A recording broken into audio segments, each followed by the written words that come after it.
joins us now. Ellen, welcome. I don't think it's possible to limit Elon Musk's influence. I mean, he's got 80 million plus followers on Twitter. He's very prolific on it.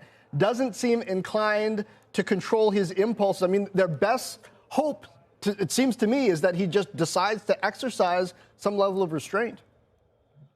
Yeah, I think that you can't control him as an individual. We've seen even the SEC has put restrictions on his tweeting because he's violated their rules and he hasn't followed them. So I think, what I'm most worried about is that he gets the company to change its overall standards for all users.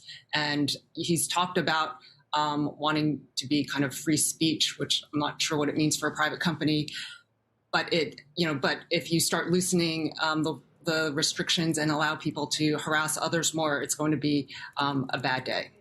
Well, it seems, Ellen, to me also like the best possible outcome for Twitter would be something like the Steve Jobs-Disney relationship. He became the biggest individual shareholder when Disney purchased Pixar, and certainly, Disney's animation apparatus was in rough shape.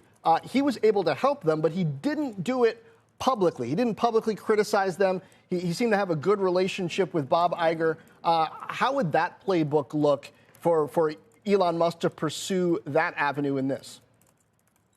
I think that would be better, having a bunch of tweets trying to make decisions around and having his users vote about it. It doesn't seem like a very effective or useful process. But I think but what is he going to try to convince them to do? I think that's the piece that is it doesn't look good. Like, he's tweeted a bunch of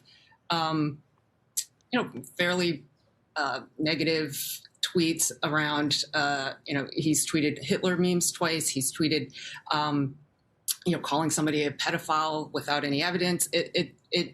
You wonder, what does he want to be able to do? And is he going to change the rules to allow himself to do that? And then what does that look like for everybody using Twitter? Hey, Ellen, it's Deirdre. At the same time, Elon Musk is doing all of this out in the open. He's polling people to find out what they think about changes at Twitter. He's announcing the sale of his shares before he's even legally required to. Is there an argument to be made that Elon Musk is actually more transparent than the standard, than he's required to be?